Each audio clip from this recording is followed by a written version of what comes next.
Bonjour, dans cette vidéo nous allons voir comment cloner une machine virtuelle sur un serveur ESXi sans vCenter et en passant par le SSH. Avec vCenter et à condition de passer par l'interface de vCenter, il suffit de faire un clic droit sur la machine à cloner, mais sans vCenter ou dans la version personnelle, la manipulation est un petit peu différente, elle n'est pas pour autant plus compliquée. Deux solutions sont alors possibles pour cloner une machine.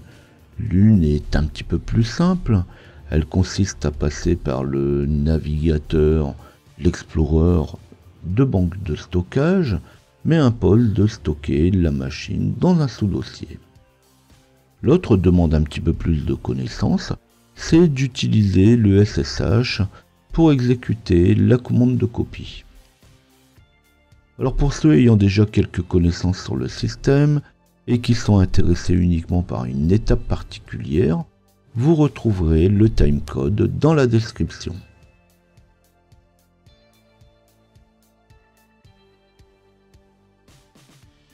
Je ne reviens pas et je vais même pas m'attarder sur le clonage d'une machine virtuelle. Les avantages sont nombreux et vu le sujet qui va être traité ici, il est fort à croire que je n'ai rien à vous apprendre sur le sujet. L'idée va être ici de cloner une machine virtuelle sur ESXi, mais depuis le SSH, donc de le faire en ligne de commande. Il est évident que cette vidéo ne s'adresse pas particulièrement aux débutants. Je suppose qu'avant d'en être ici, si vous en aviez eu besoin, vous aurez déjà consulté mes vidéos ou celles d'autres personnes au sujet des bases de ESXi. Donc pas plus de blabla, je passe directement à ce qui nous intéresse.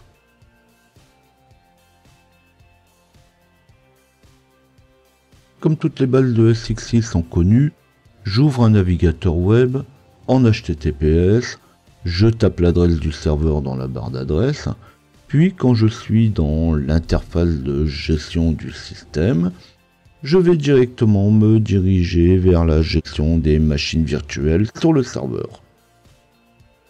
Avant de cloner une machine virtuelle, on devra s'assurer de deux choses. Que la machine soit elle-même arrêtée et qu'il y ait suffisamment de place sur le disque de destination pour recevoir la machine virtuelle. Alors, je rappelle juste quelque chose que j'avais déjà précisé dans une vidéo précédente. Quand on va cloner une machine, l'espace disque utilisé sera celui équivalent à un approvisionnement statique, bien que le disque restera sur un mode dynamique.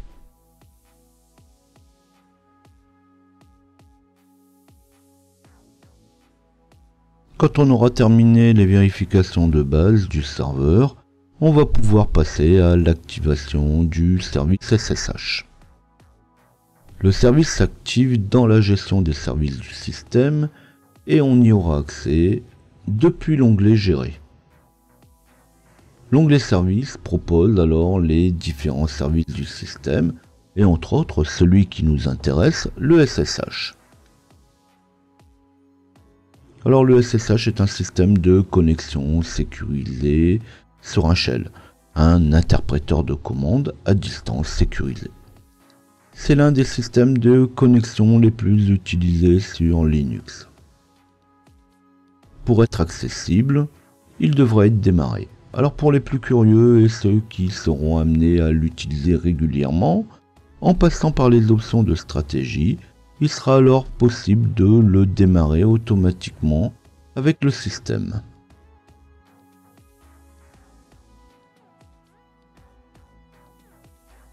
Pour se connecter à distance sur le SSH, on pourra utiliser différents systèmes clients.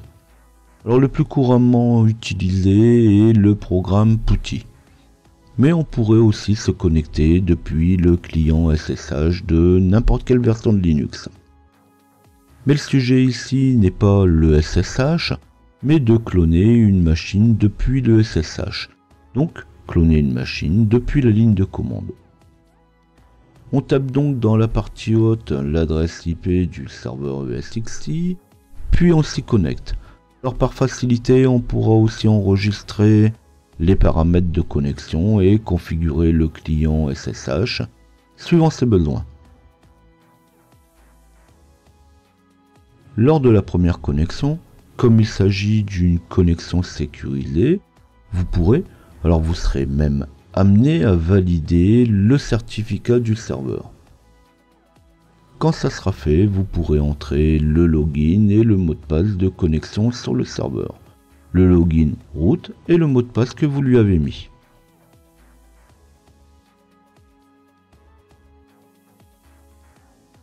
Les habitués du SSH, mais c'était aussi une des conditions pour s'aventurer dans ce type d'emploi, vont très vite s'y retrouver.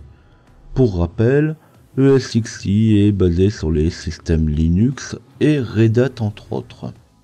On va donc pouvoir y retrouver toutes ces marques. En se rendant à la racine du système, on y retrouvera les dossiers habituels des distributions Linux.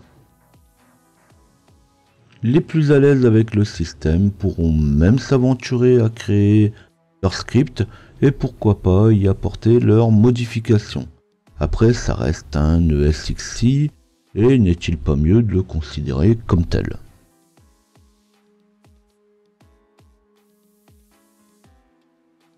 Lors de la navigation et l'affichage de la liste des dossiers du système, on va alors pouvoir y repérer un dossier nommé VMFS. Virtual Machine File System peut-être? Alors en réalité oui, c'est tout à fait ça. Le système de fichiers pour les VM. Alors on va s'y rendre et lister le contenu. Avec comme sous-dossier un seul volume. On comprendra qu'on va pouvoir continuer dans ce sens. Une fois dans le dossier volume, on va pouvoir y lister les différents volumes, repérés par leur UID, mais aussi par leurs noms qui leur ont été affectés dans le gestionnaire de stockage du système.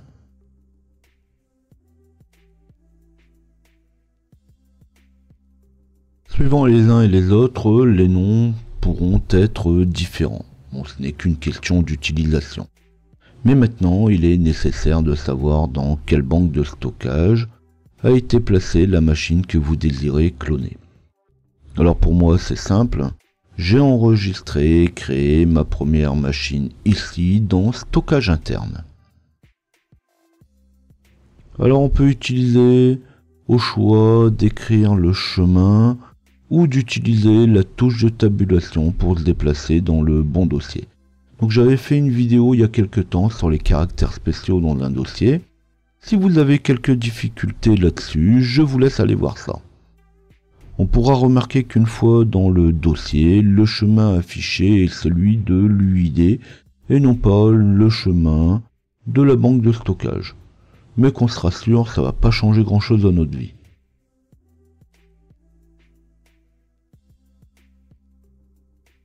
Pour les plus curieux, après avoir listé le contenu de mon dossier, on devrait y retrouver les différentes machines de la banque de stockage.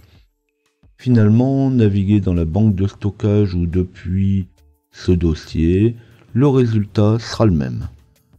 Alors bien sûr, ceux qui auront un petit peu de difficulté trouveront que c'est plus pratique depuis l'interface web. Alors oui et non. Avec un petit peu d'habitude, la ligne de commande n'est pas plus compliquée que ça. Mais les possibilités offertes sont nettement plus nombreuses depuis la ligne de commande. Alors perdre un petit peu de temps d'un côté pour en gagner beaucoup de l'autre, il n'y a vraiment pas photo. Donc les plus curieux pourront aller voir et lire le contenu d'un dossier de machine virtuelle. Alors bon, rien de nouveau, on savait ce qu'il y avait dedans. On pourra lister le contenu de manière détaillée, il sera même possible de lire le contenu du fichier VMX, qui est le fichier de configuration de la VM. Et même pour les plus téméraires, on pourra même modifier le contenu. Mais ça dépend de chacun et de son aise avec le système. Déjà, le programme Nano n'y est pas installé, il pourra être bon de savoir se débrouiller avec VI. Ça, c'est pas pour cette vidéo, bientôt peut-être. Et encore, alors vraiment pour ceux qui sont encore plus à l'aise, ils pourront même aller voir qu'est-ce qu'on trouve dans le fichier VMDK. Quand l'élan de curiosité sera passé, on pourra passer alors au clonage de la machine.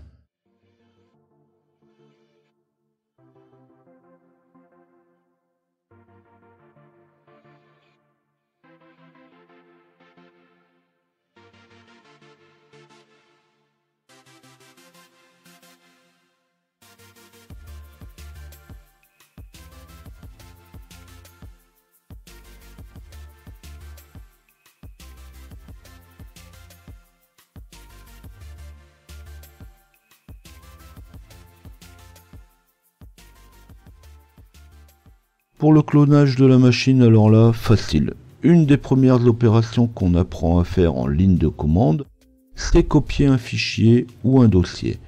Eh bien, après être revenu au dossier parent, avec un CD point, il ne restera qu'à faire une copie du dossier vers un nouveau.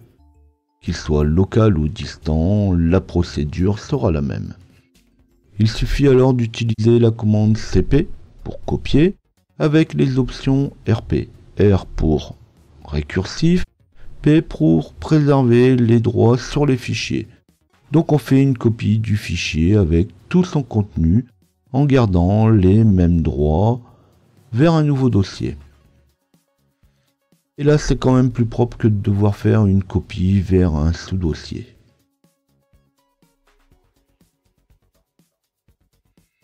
Par contre, ça ne changera rien au fait que la machine devra être copiée et le temps de copie restera ce qu'il est.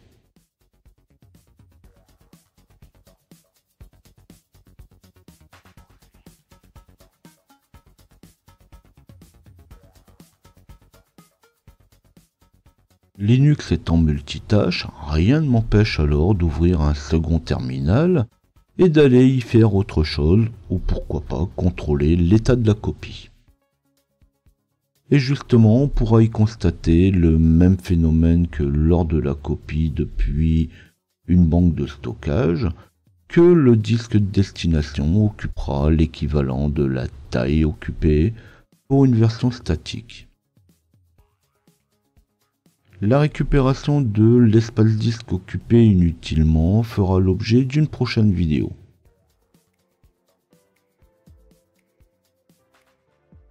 Alors en attendant la fin de la copie, il sera également possible d'éditer le fichier VMX. Alors si le fichier a déjà été copié, on pourra en modifier le nom d'affichage de la VM. Alors ça facilitera son importation une fois la copie achevée. Après, il faut aussi être suffisamment à l'aise pour pouvoir le modifier.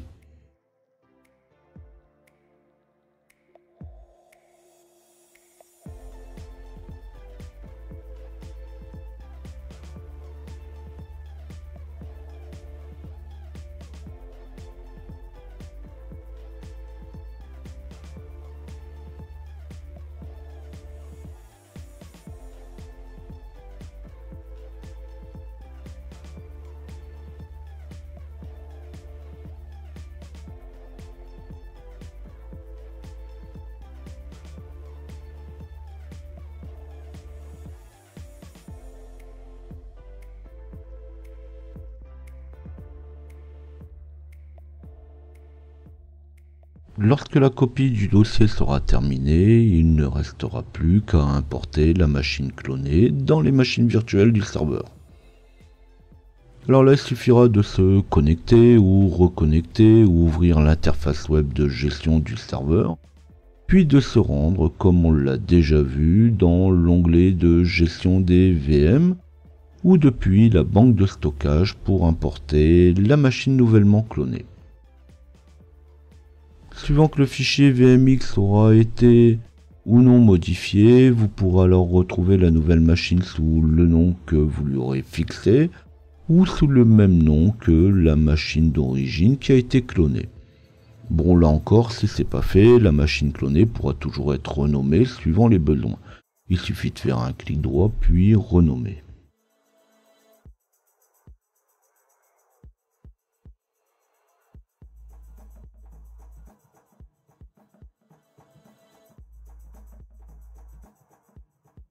On vient de voir ici que les connaissances de base que l'on peut acquérir sur un autre système Linux en général, peuvent très bien s'avérer être un très grand atout dans d'autres cas, comme ici pour le clonage d'une VM dans ESXi.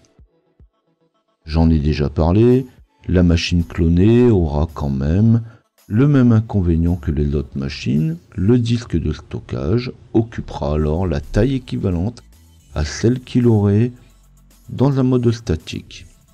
Dans ma prochaine vidéo, on verra alors comment compacter, cloner un disque ou encore modifier son type, toujours basé sur le SSH. Ça sera aussi l'occasion de voir les autres commandes disponibles dans le système propre à ESXi. Et on verra entre autres par exemple qu'il est encore possible de enregistrer directement la machine qu'on aura clonée depuis le SSH. Vous pouvez taper LJP Info dans Google ou dans votre navigateur web pour découvrir l'ensemble de mes vidéos et aussi d'autres documents. Sinon, vous pouvez encore flasher le QR code. Abonnez-vous à la chaîne pour retrouver mes autres vidéos et être informé de leur mise en ligne. J'espère que cette vidéo vous aura intéressé. Dans ce cas, pensez à liker. N'hésitez pas à poser des questions ou laisser vos commentaires au besoin. Et je vous dis à bientôt.